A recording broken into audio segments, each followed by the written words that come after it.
정치 참 희한합니다.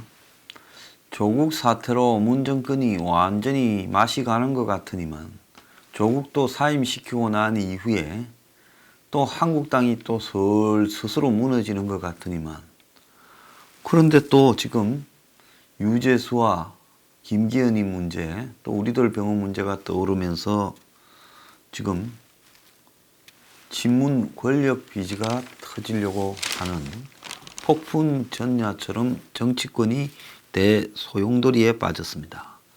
백은우가 소환이 임박했는데요.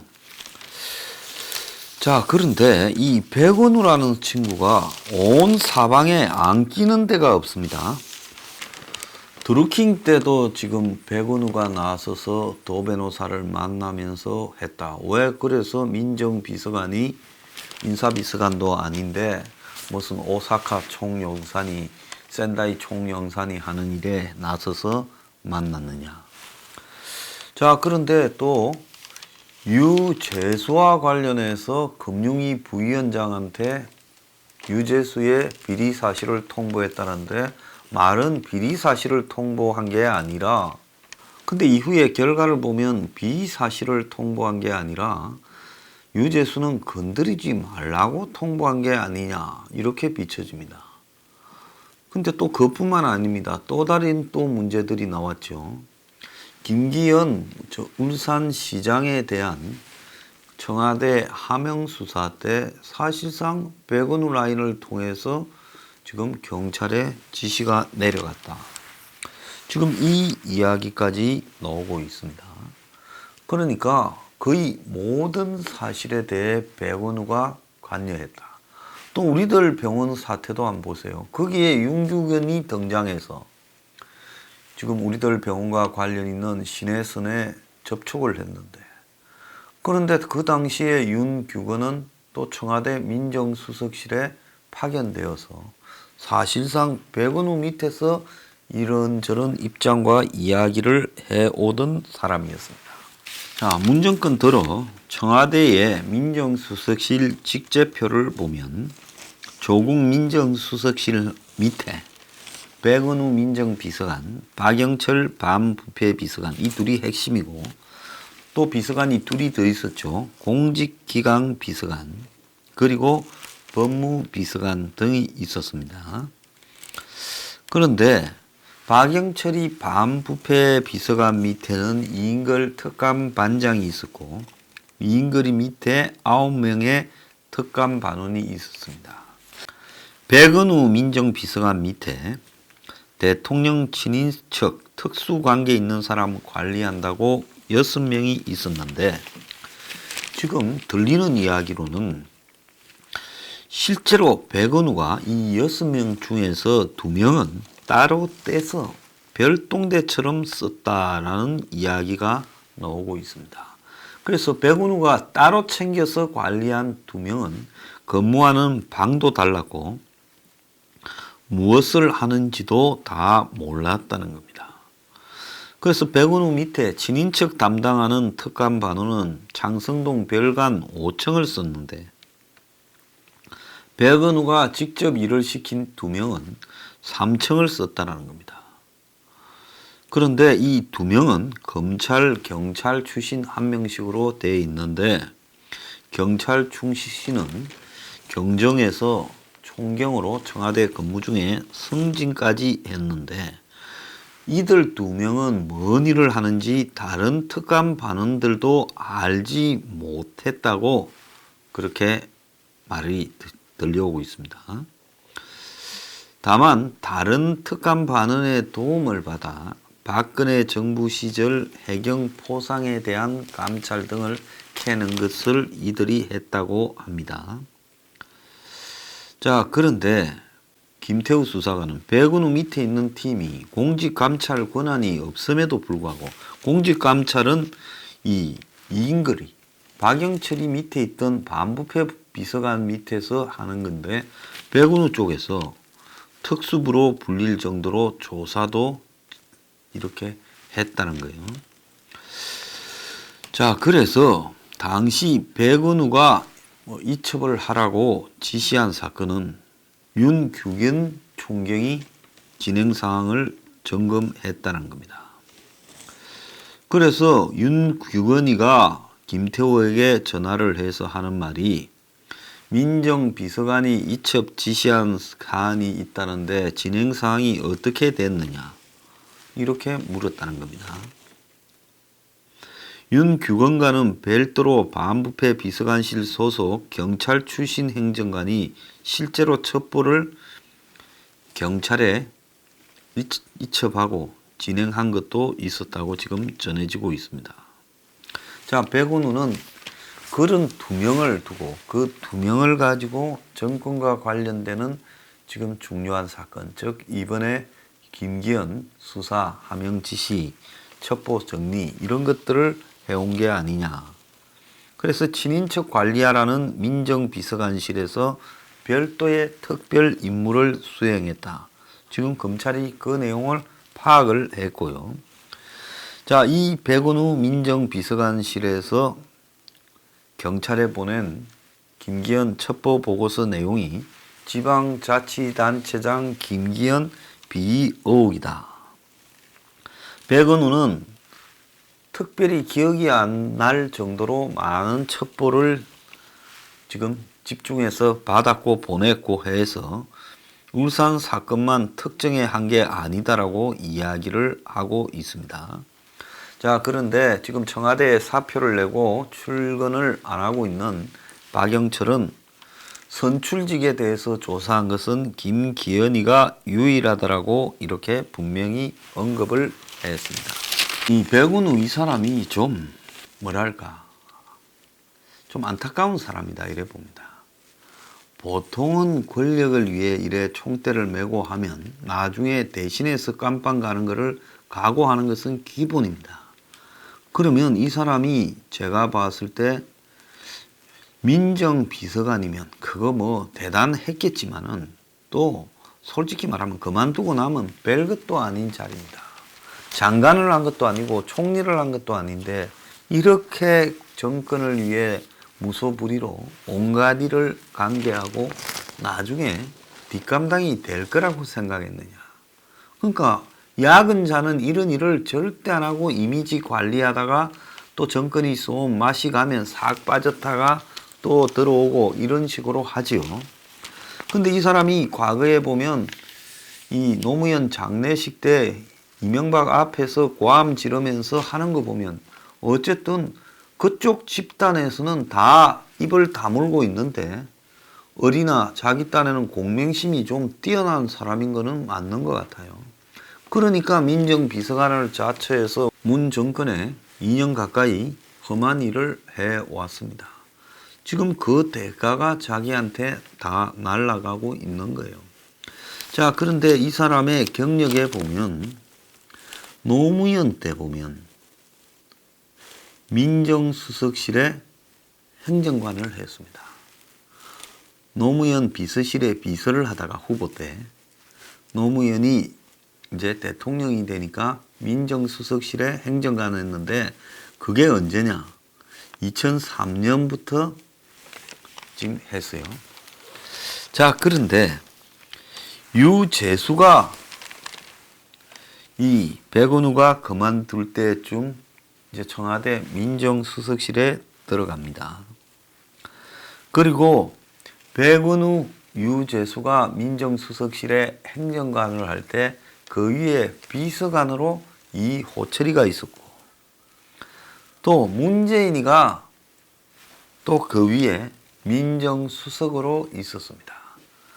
그러니까 한마디로 따져보면 문재인 그리고 이호철 그리고 백은우 그리고 유재수 이렇게가 뭐 한꺼번에 쫙 다 이렇게 있지는 않았지만은 얼추 이렇게 서로 걸치면서 민정수석실을 중심으로 있었던 겁니다. 그러니까 백은우가 이번에 민정비서관이 되고 유재수가 그 실세가 되어서 금융위원회에서 설치고 다니고 이것이 우연이 아니라는 겁니다. 그러니까 그런 맥락에서 지금 한국당에서 곽상도 지금 3대 의혹 TF 팀장이 이호철을 언급했을 거라 봅니다. 그런데 저는 그런 부분에 배경에 힘은 떼쓸 수 있지만은 지금 이호철 차원에서 벌인 일은 아닐 것이다. 이렇게 봅니다. 이거는 유재수나 백은우의 문제는 결국은 다 어디로 연결되느냐? 문재인으로 연결될 수밖에 없다라는 거고요. 그러니까 문재인은 한편으로는 조국을 갖다가 꼽아놓고, 근데 조국은 덜렁덜렁해서 일 처리에 꼼꼼하지 못하니까 이런 정치 공작의 경험이 빼가 굵은 백은우를 시켜서 그런 일들을 했다고 봅니다. 이 이야기는 중앙일보에도 나오는데요. 조국이라는 사람의 특수성이 있다네.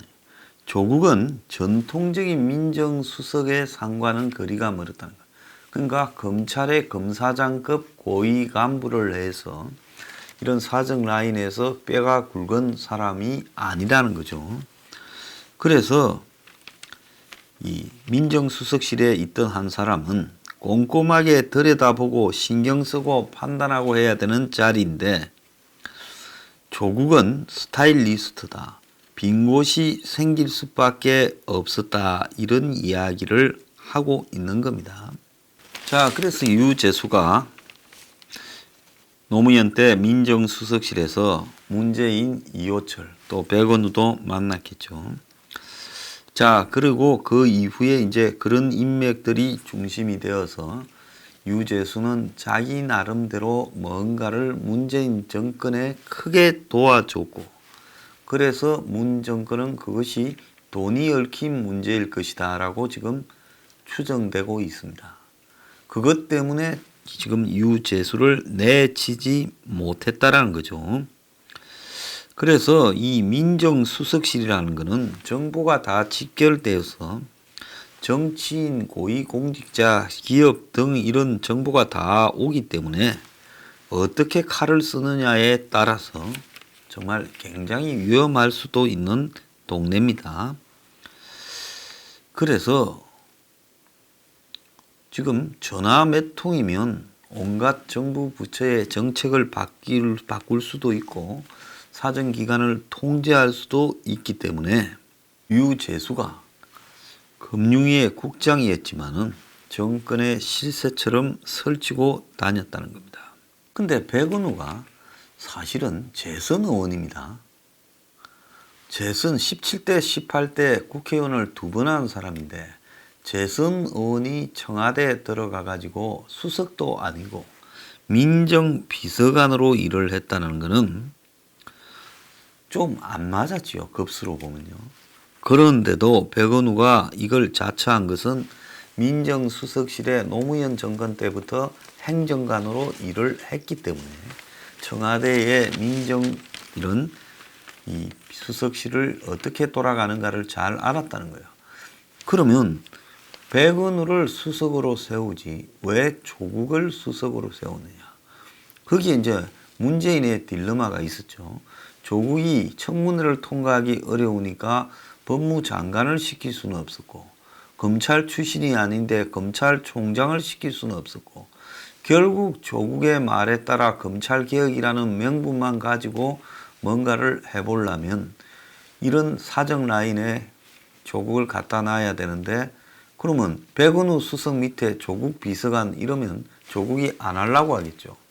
그러니까 결국은 백은우가 좀 봤을 때 백은우도 고대 나왔어요. 그런데 백은우가 한껏 접고 조국 밑에 민정비서관으로 갔지만은 제가 전에 몇 차례 이야기했듯이 이 사건 벌어지기 전에 이야기를 했습니다. 드루킹 사건인데 백은우는 민정비서관이지만은 실질적으로 민정수석으로서 대통령의 모든 일을 지시하고 수습하는 일은 백은우가 했을 거다.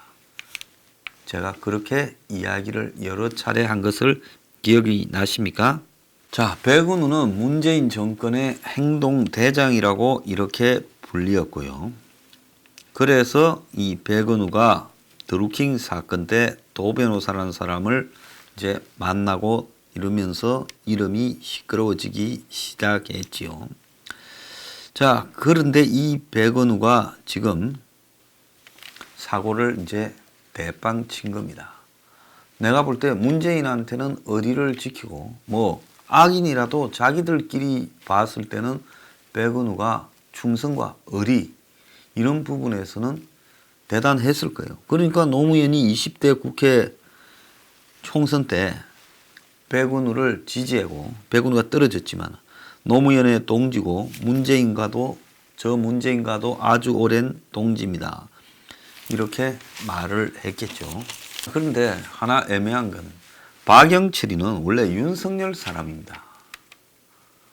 그래서 윤석열이가 국정원 댓글팀의 팀장을 할 때 부팀장을 했고 나이 차이는 좀 있지만은 윤석열을 박영철은 성열이 형이라고 불렀고 그런데 이 조국이 박영철에게 전화를 걸어 반부패 비서관을 맡아달라 했고 그 전에 뭐 별로 인연은 없었다고 합니다. 그리고 박이 먼저 청와대 반부패 비서관 가고 일주일 만에 윤석열이 중앙지검장이 됐습니다. 그래서 백은우가 박영철이가 검사 출신 박영철이 부담스러워서 그랬는지 내년 총선에 강남에 나가라고 넌저시 권유하기도 했다는 겁니다. 근데 조국 수사가 시작되니까 조국을 치려고 하는 윤석열과 또 조국 밑에서 일을 한 박형철 그런 부분에서 박영철이 조국과 윤석열 사이에 끼어가지고 아주 마음고생이 많았다고 합니다. 자, 그런데 이번에 결국은 조국이 유재수 감찰 무마를 지시했다라는 이야기부터 시작해서 그리고 유재수 감찰 무마에 반대했다라는 부분 또 김기현 이첩 첩보에 대한 부분 등에서 결국은 이 등을 돌리게 됐습니다.